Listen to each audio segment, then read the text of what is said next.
Today my topic Miller indices.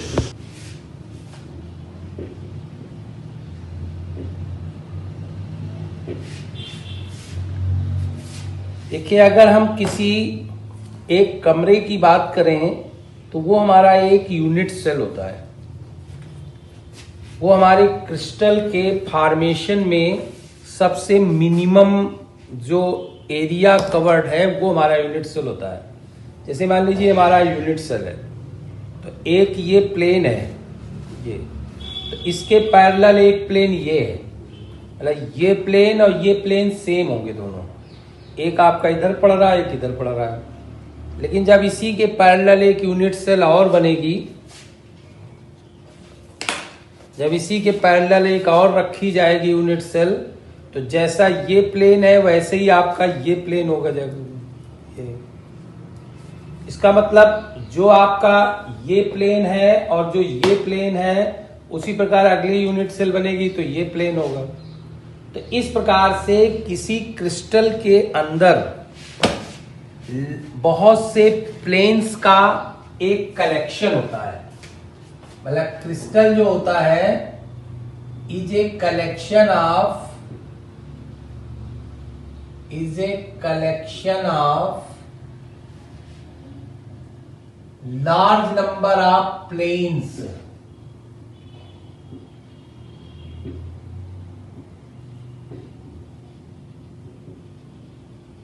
जैसे मान लीजिए इस कमरे में आपकी ये दीवार और ये दीवार, इसके बाद जितना दूर तक जाओगे ऐसी ही जितनी पैरेलल मिलती जाएंगी वो एक सेट होगा पूरा प्लेन का।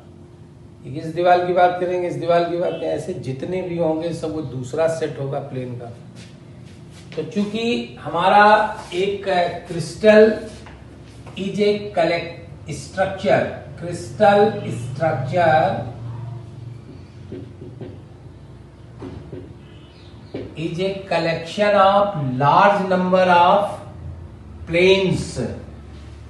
तो एक प्लेन की बात नहीं हो रही, large number of planes. Such set of planes, such set of planes is identified by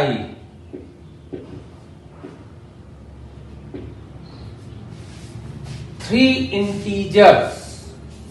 Such planes are identified by three integers that are called Miller indices. Three integers.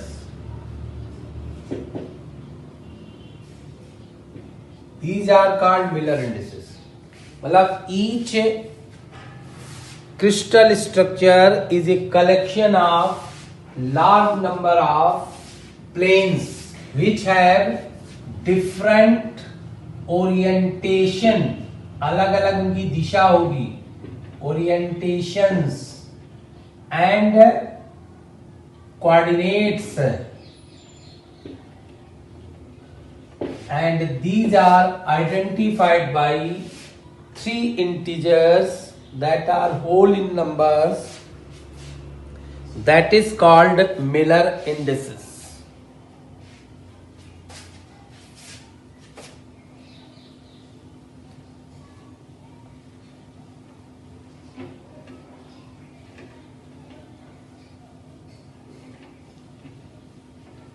इसे एक हम कल्पना करें, एक ये हमारा लैटिस है क्रिस्टल की,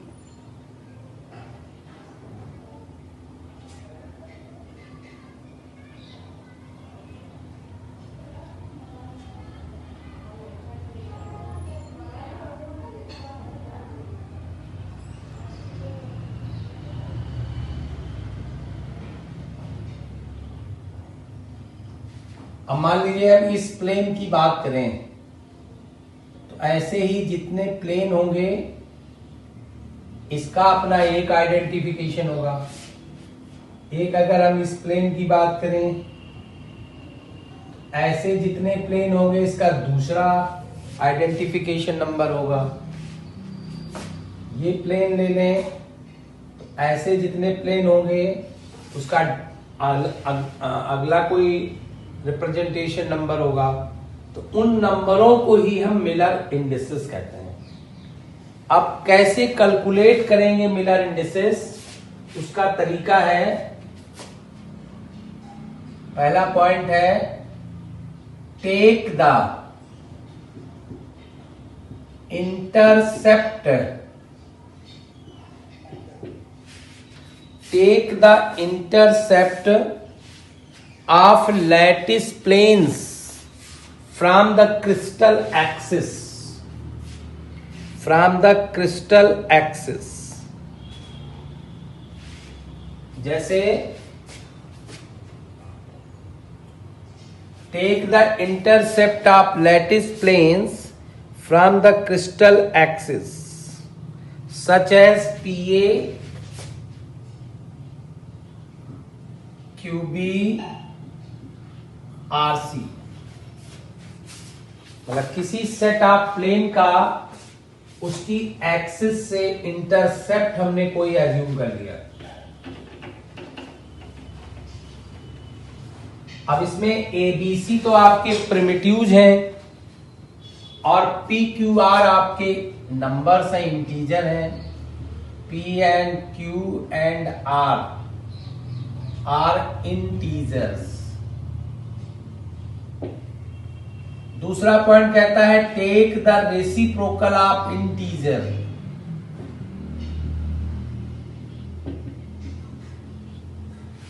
take the reciprocal of integer, और यही रेसिप्रोकल हमारा मिलर इंडिसेस कहलाएगा।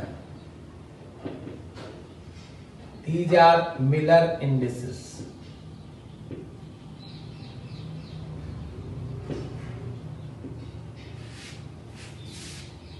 अगर मान लीजिए कोई एक इंटरसेप्ट मान लीजिए निगेटिव हो जाए,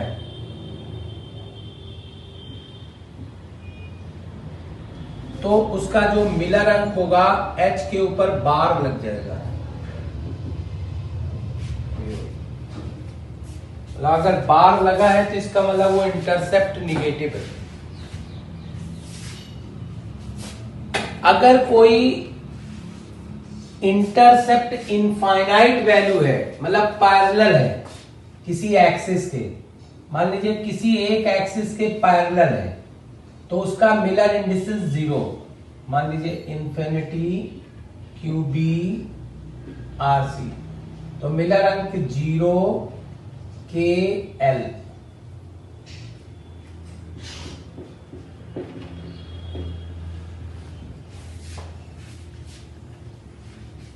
ये है तरीका आपका मिलर इंडिसेस निकालने का। जैसे मान लीजिए कोई एक हम न्यूमेरिकल की बात करें,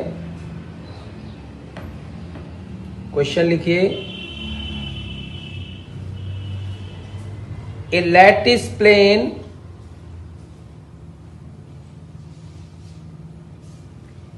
cuts intercept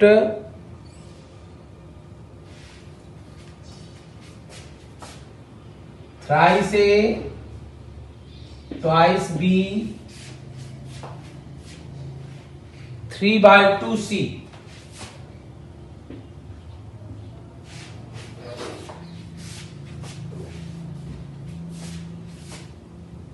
Find their Miller indices।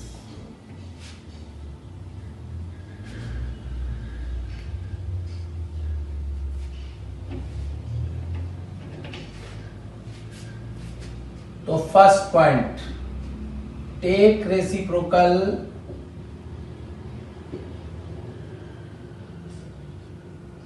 Of integer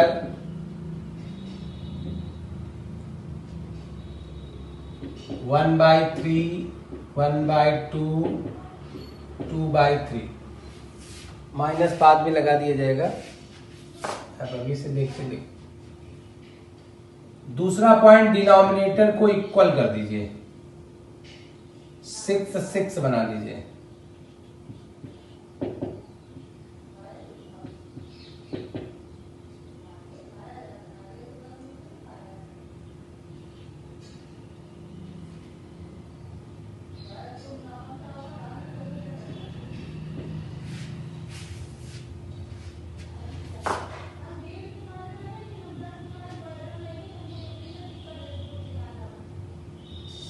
2 minus 3 4 HKL is equal to 2 3 bar 4.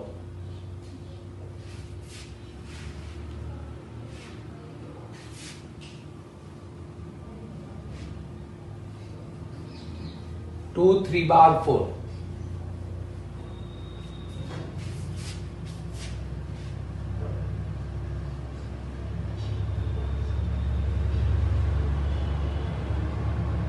Next question लिखिए।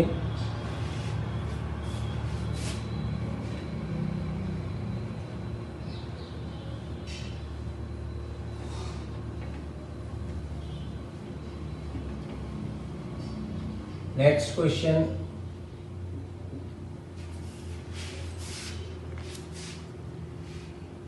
in a simple cubic lattice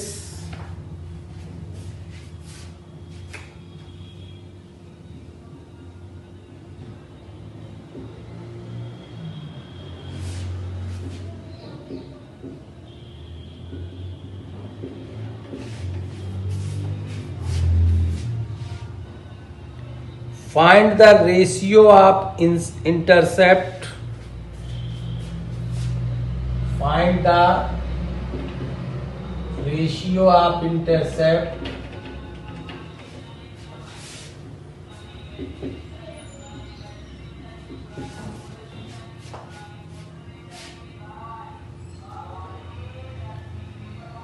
on the three axis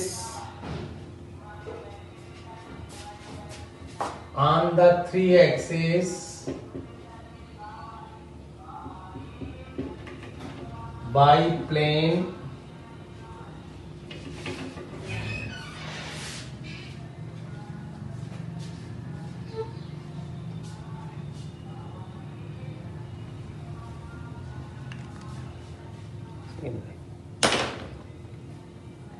biplane 1 3 bar 2.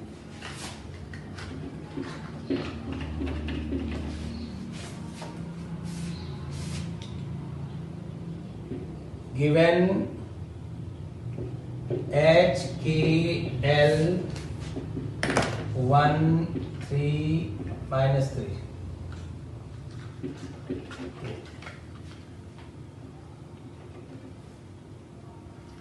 HKL 1 upon P 1 upon Q 1 upon R 1 3 PQ R 1 upon 1 1 upon 3 1 upon 2. अब चूंकि simple cubic है तो सारी भुजाएं बराबर होंगी, और जब सारी भुजाएं बराबर होंगी तो आप इसे लिखोगे PA QA RA 1/1 into A 1/3 into A 1/2 into A. A की वैल्यू जरूर दी हुई होगी क्वेश्चन में, मैंने बोला नहीं है, नहीं तो A के पदों में निकल आएगा। A की वैल्यू कुछ न कुछ जरूर दी होगी। ये हो गया L1 L2 L3 A ratio minus A/3 ratio A/,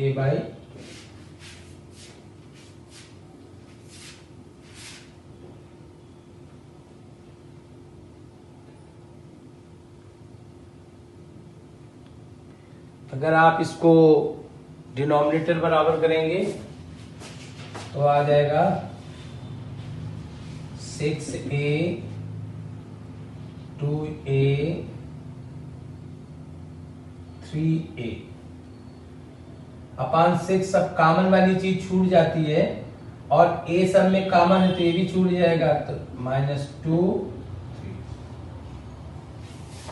L1 L2 L3 वाला जो होगा वो 6 - 2 और 3 होगा।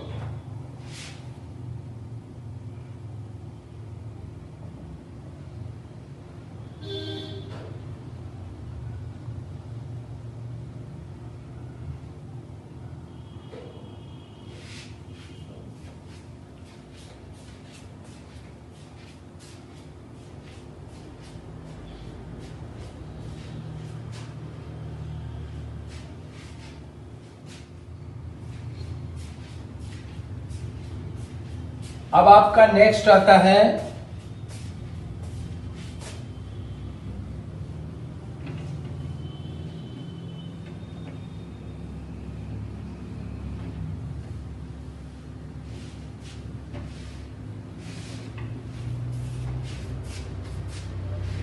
Lattice constant of cubic lattice. Lattice constant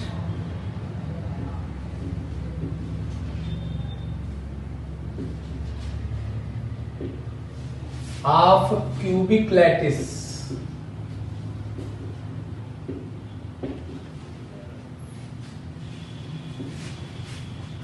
अब किसी भी लैटिस के अंदर जो कांस्टेंट होता है उसे लैटिस कांस्टेंट कहते हैं। अब किसी लैटिस के अंदर दो एटम के बीच की डिस्टेंस कांस्टेंट होती है। मतलब यूनिट सेल जो हमारा प्रिमिटिव यूनिट सेल होता है, तो उसके जो एक पॉइंट और एक पॉइंट के जो बीच की दूरी है, ये पूरे लैटिस में नहीं बदलेगी, तो इसको हम लैटिस कांस्टेंट कहते हैं। जैसे क्यूबिक लैटिस है तो हर साइड उसकी ए के बराबर हो जाएगी, तो ए हमारा लैटिस कांस्टेंट होगा। तो वॉल्यूम हो जाएगा यूनिट सेल का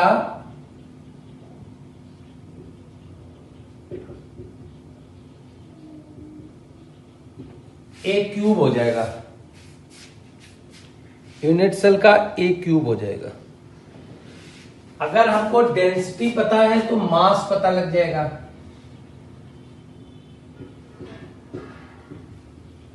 ए क्यूब रो।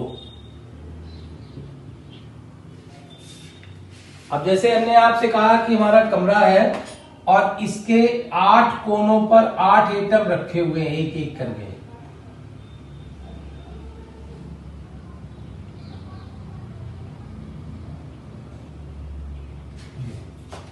वैसे तो अब हम इसके बाद यहां पर हम प्लेन मान लेते हैं, लेकिन प्लेन होते तो नहीं है, वो तो एज्यूम्ड है कि जिस पर हमारे एटम लाई करते हैं प्लेन मान लेते हैं। होते तो केवल एटम एटम है। मतलब ऐसे आपने प्लेन मान लिया, ये प्लेन मान लिया।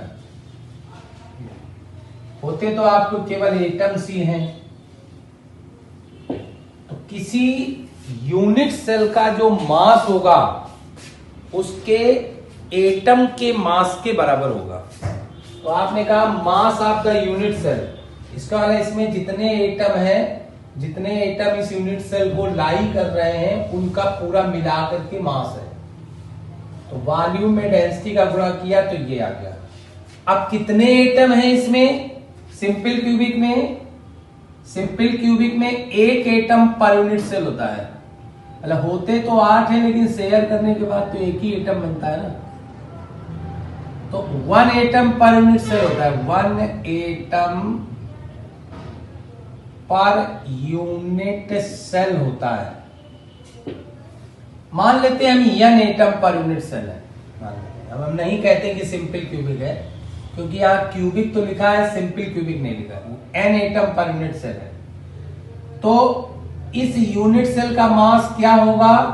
n एटम के मास के बराबर होगा। तो n एटम का मास क्या होगा? नंबर ऑफ एटम इंटू एक एटम का मास। अब एक एटम का मास कैसे निकालोगे? मॉलिक्यूलर वेट में एवोगाद्रो नंबर का डिवाइड करोगे। मतलब volume of unit cell a cube रो।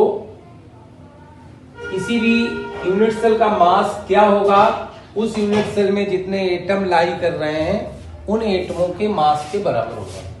तो कितने एटम लाई कर रहे हैं? हम सिंपल क्यूबिक कह देते तो एक एटम लाई कर रहा है, लेकिन हमारा कोई सिंपल क्यूबिक तो है नहीं, तो हमने मान लिया n एटम लाई कर रहा है। तो n into mass of 1 atom, mass of 1 atom. अब जो ये निकाल रहा है और ये निकाल रहा है, दोनों सेम चीज हो जाएगी। ए क्यूब रो, तो ए बराबर आ गया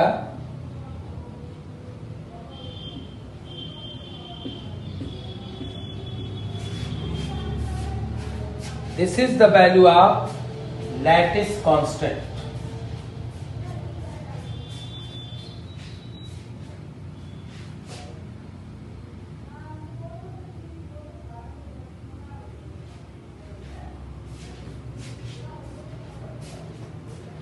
अब इस पर आपसे न्यूमेरिकल पूछा जाएगा।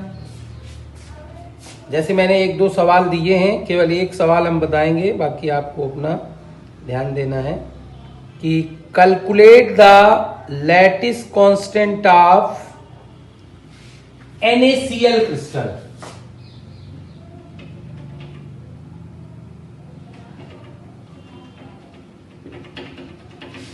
NaCl crystal from the following data. Molecular weight दिया है, डेंसिटी दिया है। मॉलिक्यूलर वेट होता है इसका 58.85, m बराबर 58.85। ये आप जब आगे बताएंगे तो ये FCC लैटिस बनेगा। FCC में n बराबर 4 होता है।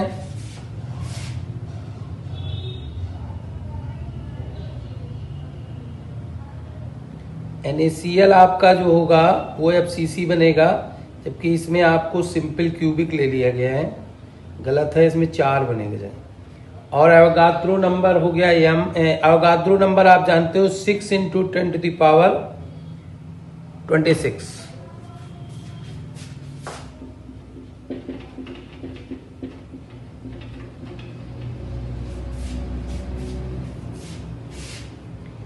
पर kg मोल। अब देखिए आपको सीधे वैल्यू रखनी है, थोड़ा सा कैलकुलेशन कठिन होगा। A बराबर n हो गया 4, m हो गया 58.85 अपॉन कैपिटल N हो गया 6 × 10⁻26। डेंसिटी और दी हुई है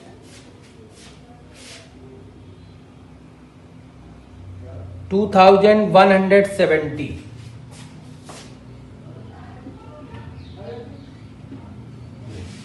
ये power 1। This is the end of my such lecture.